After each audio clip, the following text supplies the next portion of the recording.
This is Andi Purewal for Boxing News. I'm joined by Dan Rafael over Zoom. Dan, it's good to see you. Good to speak to you. How has life been treating you? All is good, Andy. Thanks for having me on as always. Appreciate it. It's good to see you, Dan. Like I say, but yeah, let's obviously get straight into a lot of boxing talk. Like to get our teeth into. And the first thing I want to start on is the Canelo-Crawford location. Obviously, when the fight was initially announced, we was led to believe Vegas, the Allegiant Stadium. Now it seems to be a bit more up in the air, whether it be one of five locations across Vegas, LA or New York. What do you know? What can you tell me? Well, we weren't led to believe. We were told in the ring after Canelo versus Skull, Turkey Al Sheikh got in the ring with the microphone and he faced off Canelo and Terrence Crawford and made the announcement that the fight would take place on Friday, September 12th. He said the big stadium in Las Vegas. Obviously, that's the Allegiant Stadium.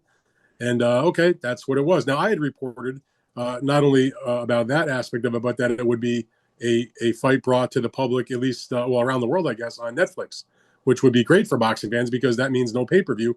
And basically, them at Netflix doing it in a similar fashion that they did the Mike Tyson Jake Paul event, the way they're going to do the third fight card between Katie Taylor and Amanda Serrano in July. And I was like, that's terrific because it's not a pay per view. I mean, for me, it made no impact of whether it's a Friday night or a Saturday night, but having covered so many fights, like it's always better in Vegas on a Saturday night, especially a Canelo fight, because the vast majority of his fans are from the Southwest in the United States, California, the Mexican and Mexican American fans. And having covered any number of those types of fights, those fans, if they're going to come to the fight, typically they'll come to Vegas on Friday, stay and watch the fight on Saturday. Now to ask them to be there on Friday is more difficult because a lot of those folks would have to take the day off from work. It's not conducive to that type of situation. But again, it wouldn't have an impact on me. But it always Saturday seemed to be the better play. But I'll leave that to them. That's their event. But then, as you mentioned, there's now confusion about when and where it's going to take place because it was only 9 days or something like that after he made that announcement in the boxing ring that he had his folks at the Ring Magazine write a story, and then he also posted some things on his social media saying now it's going to be on Saturday the 13th. It won't be at the big stadium. He gave, as you mentioned, a bunch of different locations, not venues, but cities where the fight could take place. Las Vegas, Los Angeles, New York City. I think Las Vegas was still in the mix also. Um, and it would now be a Riyadh season pay-per-view event. Now, remember, when he made the original announcement on his social after he faced him off in the ring, he said something to the effect of, my good friend Dana White and TKO will promote the event. Or, I'm paraphrasing what he said. Well, by saying it's now going to be a Riyadh season pay-per-view would clearly indicate that it's not going to be a TKO event. And obviously TKO was the entree to Netflix because TKO, which is the parent company, not only of UFC, but also of the WWE, and WWE has a $1 billion contract with Netflix. So their executives have done business together. They know each other. And that was sort of the way that those introductions were made. So now your guess is as good as mine. He claims it's going to be elsewhere.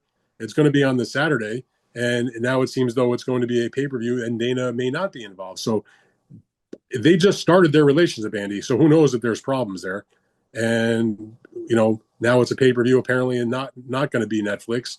Not that Netflix was ever officially announced. To me, they should do it at the T-Mobile Arena on the Saturday. And obviously, I prefer it on Netflix, but if they have to go on pay-per-view, so be it. They can always, the biggest fight, there's a reason that the biggest fights that have taken place in North America over the past, 10 or 12 years since the T-Mobile Arena has been open have taken place there because you can generate the largest gate and it's still a destination for tons of fans to travel to Vegas to see a big event. I mean, it's not what are we reinventing the wheel for, right? I don't quite get it, but he'll figure it out. I'm not worried about Turkey and making those decisions. He's done a lot of events at this point, and he's put a lot of great events, and I suspect this will be another one, regardless of when and where it takes place. One thing we've learned to know, Dan, especially when he's done events over in the States and he's speaking about, obviously, like I say, we got the one with Stevenson-Zepeda at the tennis centre now. There's talk of that obviously taking place at Central Park initially. We've just had Times Square. He wants these unique locations. Um, do you feel like he's going to want to push for the Allegiant or something similar like that in a different city because he wants to try and hit those types of areas? I mean, it's certainly possible. I mean, if they want to take that fight to some other either leave it at Allegiant. I mean, it's always a possibility. And I think that he likes, I don't know, he's not like he ever told me this, but I get the impression that he enjoys the aspect of, doing something innovative, something interesting, something new. And that's cool. I dig that actually. So, the Times Square thing may not have worked out as great as a lot of people hoped it would have, but he's still the first ever to do an event for boxing in Times Square. So the idea was terrific. Unfortunately, it didn't work out. The fights weren't obviously that good. He doesn't fight for the guys. And so, yes, you were right about like that fight they're going to do with in July with Tifimo and Berlanga and Shiraz. That was being discussed as a fight for Central Park. Now it's going to take place at one of the tennis centers. But in terms of where Canelo and Terrence Crawford winds up, there's plenty of big stadiums and things that they can maybe do the first ever at the stadium, or they could find someplace that's hosted before. You'll have to wait and see what they decide to do. I mean, I think that a lot of people would like to know because it's not like it's tomorrow, but if people are going to make the efforts to get a ticket or to make plans to travel, get a hotel, get a flight, you'd like as much notice as possible so you can make your arrangements. On the theme of Stevenson-Zepeda, obviously, as you mentioned, ended up at the tennis centres instead of at Central Park. Do you know why that was? Well, my what I'm told is that when they did the fight in Times Square, they were investigating and looking into the prospect of doing that card at Central Park. Now, Central Park in New York City has hosted big events before. They've done free concerts. I mean, there was like concerts that have drawn six figures in terms of attendance. I mean, obviously the boxing match wouldn't do that, but it is a place where they've done those types of spectacles. But I think what happened in the case of what happened with the boxing event was that they may have run into similar issues with the city about free ticketing, about people being able to look in, and they remember if they had to wrap the chain link fence in Times Square, and I don't know this, but my impression is from talking to some people that are involved in that event is that it just got to be too much trouble than it's worth, and let's find a cool place to do it, but people can actually buy a ticket, get a seat, come to the fight, not going to have any issues with fighters getting into the ring, having dressing rooms, having restrooms, having a place for press, having a place for the production team, having a place that you can go. Remember, they had to drive the fighters from the hotel in Manhattan to the boxing ring in Times Square. That took a few minutes. And it's not like there's, dressing rooms and restrooms for the fighters and the staff to use in the middle of Central Park. So I feel like that was it was a cool idea, but sometimes you got to just go to a place that is constructed to do an event. And obviously they found this Louis Armstrong Stadium, which is part of the larger U.S. Tennis Center facility in Flushing, Queens, New York. It's very close if you're familiar with the area.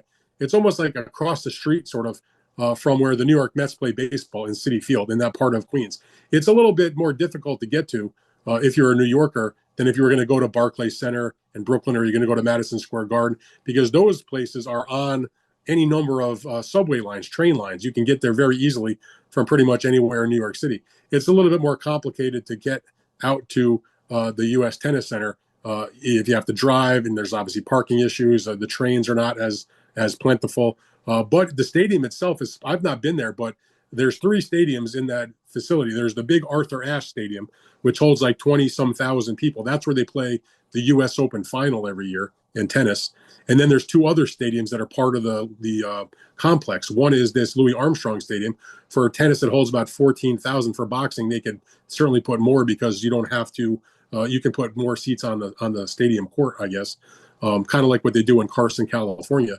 It also, more significantly, has a retractable roof. So if the weather is oppressive in that time of year, which it could be very well in the dead of summer, they can put the roof on, and that will make it much more pleasant for everybody, whether you're the fighter or the fan or whoever. And then they've got a smaller one that holds about 7,000 that is not a retractable roof that's also in that. So they decided to go to do this. And again, from the perspective of making an event, being innovative, they've never hosted a boxing match there. It's been open since like 2018, I want to say. So they'll be the first ever to have a boxing match there. And I think that's pretty cool. Dan, away from all things Riyadh season, Turkey Al Sheikh and what he's doing in boxing, Pacquiao Barrios. Are Yeah, you excited? I can't say that I am, Dan. I understand, obviously, he's coming back and he's one of the biggest stars of the sport for the past couple of decades. But yeah, not necessarily one which I'm sure many want to see. But what do you make of it? I make of it that Manny Pacquiao is probably bored in retirement. Probably thinks he can still fight at a high level, has aspirations still to maybe win another world championship, and more importantly, probably needs the money. Unfortunately, that would be the case. I mean, Manny Pacquiao turned professional in 1995, so he'll be fighting now in his 30th year, which is crazy. I mean, he's been retired for 4 years, but even still, a 30-year boxing career is highly unusual, even for a lot of the old timers. Um, like I said, he's going to come back after 4 years out of the ring, um, getting this opportunity. I mean, it was unfortunate the WBC ranked him fifth in the WBC welter rankings, which is an absolute joke. I'll give Mauricio Suleiman uh, some blame because obviously he okayed that, but then at least when he came out and made a statement about it after the fact, he basically was like, you know what, maybe we shouldn't have ranked him and just let him get the title fight anyway, which at least that would be more honest about it in terms of like, hey, he's a superstar, he's a legend. He's won a million titles in his boxing career. Most of them have been with the WBC. He asked me if I could have the opportunity. He wants to retire as a WBC champion. So they're going to give him the opportunity. I mean, you can love it or you can hate it. It is what it is. Nobody's going to force you to watch. He is an all-time great, but we've seen plenty of all-time greats at the end of their careers do things where you would hope that you could erase them from your memory. I don't think a lot of people want to remember watching Muhammad Ali against Trevor Berbick or against Larry Holmes, which was for the WBC heavyweight title. And we could go chapter and verse on fighters that fought too long. If there is a silver lining and you're not interested in the main event, at least the plans for the undercard are excellent. They're going to do this rematch between the WBC's junior middleweight champion Sebastian Fundora in a rematch against Tim Tszyu, which their first fight last year was terrific, and this will be the sequel to that. And then they're also, I don't think it's a done deal yet, but they're going to have Isaac Pitbull Cruz on the card. Most likely, he's going to rematch with Angel Fierro. They had a 2025 Fight of the Year contender back in February that was on the undercard when David Benavidez and David Morrell fought. That was a spectacular action fight. So at least the two fights that they're planning to do besides Pacquiao Barrios shape up as to be excellent matchups. Um, Tank versus Roach, the rematch. Again, that one was slated for the end of July. Now we're here in the middle of August. Dan, what do you know? Well, it was never officially slated for July. Originally, they were talking about June, and then that became I forget the date. I want to say June 21st, something like that, and that was a no go. And so PBC was always planning to do an event July 19th, which is now going to be the Pacquiao event. And there was another date that they were planning, which is August 16th, if my memory serves. And so it was sort of like explained to me that whichever fight goes on the July date, the other one will go on the August date, and vice versa. And so now that they've although not officially announced, although I expect that announcement sometime in the next several days of the Pacquiao event. The Pacquiao event is going to be the one that goes in July, and so now that means that Tank and Roach rematch is supposed to take that August date. Not a surprise at all. Totally expected. The rematch has already been done. They had a rematch language in the original contract. Tank Davis exercised his right to the rematch. They've dealt with the Roach people to, make sure things are good on their end. So far, they say they are. And so we'll see that rematch. Now, where it takes place specifically, I don't think has been determined, but I think we could probably, say it could be wind up in the T-Mobile Arena. The Pacquiao fight, incidentally, will take place in Las Vegas, but it will not take place at the T-Mobile Arena. It will take place in the MGM Grand Garden Arena, which is, in my opinion, for my purposes, a better place to do a fight inside that arena rather than the T-Mobile. And there is some, that's the place where Manny had so many of his biggest fights. That's where he won his first title in the United States when he won the 22-pound title way back when in the MGM Grand on an Oscar De La Hoya card against Lelo Ledwaba when he was all the way down at 122 pounds. So there's some symmetry there, I suppose. Moving away from Pacquiao Barrios, just got to ask you about earlier, Boots and Teofimo Lopez. Dan, is it likely that you think we will see them two square off because Boots has made no secret of his team and Eddie Hearn have made no secret of Jaron's desires to become undisputed at 147. Obviously, the Lopez fight will be a big fight, but if he was to come up in weight, he doesn't bring any gold with him. He doesn't bring a title, but if you're the Boots camp, would you rather fight a big name like Teofimo, who's the bona fide champion at 140, or would you rather have to go fight a mandatory against Giasov? Not a bad fighter, obviously, but certainly not the name level or the recognition or the spiciness, let's say, to the public as it would be if you're fighting Teofimo. I can appreciate any champion that wants to become undisputed, but there are times where it's just not feasible for a variety of reasons. Obviously, he can't fight Barrios next because Barrios has got an assignment with Pacquiao coming up in July. So, and you can say you want that, but you also have to be realistic. So the part of valor, I suppose, would be to try to make this fight with Teofimo Lopez. It is the fight that they say they're discussing. It's a fight that Turki Al-Sheikh has made no secret he wants. He mentioned it at the press conference that they did in New York this week, promoting the card that will take place in Queens. I mentioned, and so we'll see if they can make a deal. I mean, for me, for a lot of different reasons, I don't think that fight's going to happen. I mean, I like the matchup. I mean, if you see the fight, I mean, how could you ever argue with the junior welterweight champion taking on the welterweight champion in that type of matchup? Too exciting. That's an exciting matchup in my opinion. But I'm very skeptical what will happen. They can talk all they want, but I wouldn't go making plans for that fight just yet. Dan, I'm also intrigued to know if you know anything about Top Rank's new broadcast deal. Obviously, we know the deal with ESPN's coming to a close in the coming weeks and months. So, what do you know? I only know what Bob Arum says, which is not a whole lot. He claims that there are two deals, multiple deals for different things. Now he doesn't ever mention a particular outlet. I mean, understandably, if he does have a deal, he's not gonna step on their announcement or anything like that. So I think we just have to wait and see. I mean, as you mentioned, the deal that they presently have with ESPN that expires on July 31st. They'll have their final card of that deal, unless there's some crazy 11th hour new agreement. They'll do an event on July 26th.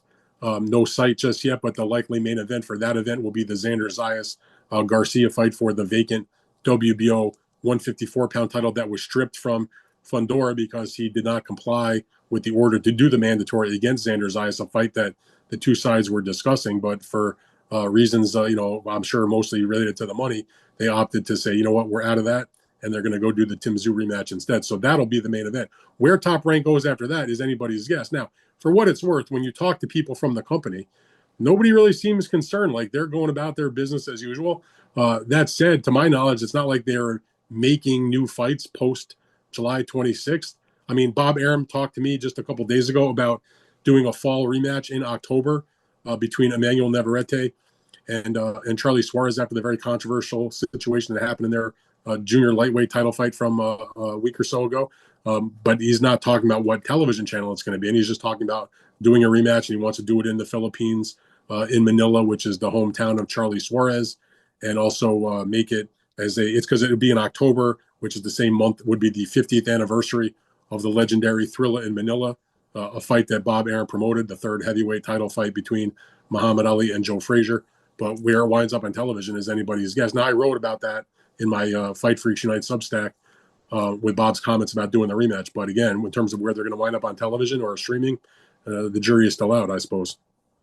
Also intrigued to know, Dan, a trio of fighters at light heavyweight, Callum Smith, Anthony Yarde, David Benavidez. Now, there's been reports about Callum Smith and Anthony Yarde might fight each other in a 5 versus 5, Frank Warren versus Eddie Hearn kind of match up once again in August time in Riyadh. But then David Benavidez and Callum Smith's also been mentioned. What do you know about those trio fighters and which of those fights might take place? I mean, I think for Callum Smith, it probably comes down to what's the best offer. I mean, they're both, tough fights, obviously. Benavidez is probably a bit tougher than Yarde, but it's not like Yarde is any kind of walk in the park. One thing we do know is that Callum Smith will not be fighting a mandatory because he's the interim champion. He's not getting the mandatory against Dimitri Bivol. He requested that of the WBO to order that fight, and the WBO wrote back and said, no, we're not doing that. We're going to support the third fight between Beterbiev and Bivol, which is supposed to happen this fall in Riyadh. So that leaves Callum Smith available for any of the better guys in the weight class, and it's going to probably come down to who gives the best offer. So if the Benavidez team at PBC and the promoter Samson Lukowicz present him some type of offer and his team that is better than doing a 5v5 type of fight against Yarde, he'd be better served taking the bigger money, I think, because Callum is not a young fighter. I mean, at this point of his career, he obviously still can compete with the best. We saw the great fight he had with Boazzi. But if the money is a big difference, when when the next fight could be your last at his age and the number of fights he's had, you take the biggest money.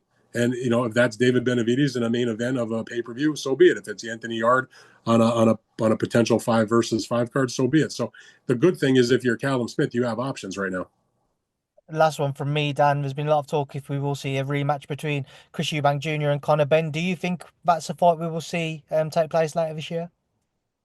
I mean, I would think so. And the reason I say that is because look, the contracts are one thing, but as the old saying goes, I've never seen a contract fight. But the reality is they do have a contract. It does specify that the rematch should take place before the end of 2025. So it seems very logical and likely, particularly given the popular response to that great fight, and the fact that they put on a great show and the fans loved it, and there was no negativity about it. Even in terms of Conor Benn losing the fight, he elevated himself in the loss. Sometimes when guys lose, it diminishes them. Sometimes when guys win, frankly, it diminishes them. Look at the discussion surrounding like a Devin Haney when he beat Jose Ramirez. Like, it did not raise his stock in the win. But the beautiful thing about what happened between Conor and Chris Eubank is that obviously Chris Eubank raised his stock in victory, obviously. But even Conor Benn in a loss, the way he fought and the competitive nature of the fight raised his stock also. So, I mean, is there a bigger fight for either guy next? I don't think that exists, frankly. I mean, certainly Eubank is going to be in the pipeline potentially next year for a fight against Canelo Alvarez if Alvarez defeats Crawford. Because remember, he still has two more fights left with Turki Al-Sheikh after the Crawford fight, presumably he wins the fight. But I don't know why Chris wouldn't do the rematch, and I don't know why Conor wouldn't do the rematch when there's no fight that's even close to the level of financial security that they can get from that kind of fight. Even though Conor has talked about wanting to fight for a welterweight title, he keeps mentioning Mario Barrios because he wants to win the WBC belt that his father once had. But again, Barrios is occupied with Pacquiao. Well, you can't possibly schedule a fall fight when he's got a fight coming up with Manny. The interesting thing about that, though, is if you remember last year, Pacquiao and his team and Conor, while he was still not allowed to fight in Britain because of the drug situation, they were in Saudi Arabia trying to make Pacquiao versus Benn. So maybe that if somehow, some way Pacquiao wins the belt against Barrios, and if Conor elects not to do the rematch, or they all decide not to do the rematch, or even if they do and he wins, maybe there's the Conor Pacquiao fight down the road. Again, there's a lot of things going to happen. But if you said to me, do you think the rematch is going to happen? How could it not? I mean, they put 65,000 people in the stadium, and they put on, to me anyway, the fight of the year so far for 2025. It's a no-brainer. Dan, it's a pleasure to catch up with you as always. I'll leave you to enjoy the rest of your day. We've got a busy few weeks ahead for us, so I'll let you get back to work. Thank you for speaking to me, and thanks for speaking to Boxing News. Always a pleasure, Andy. Appreciate it, my man.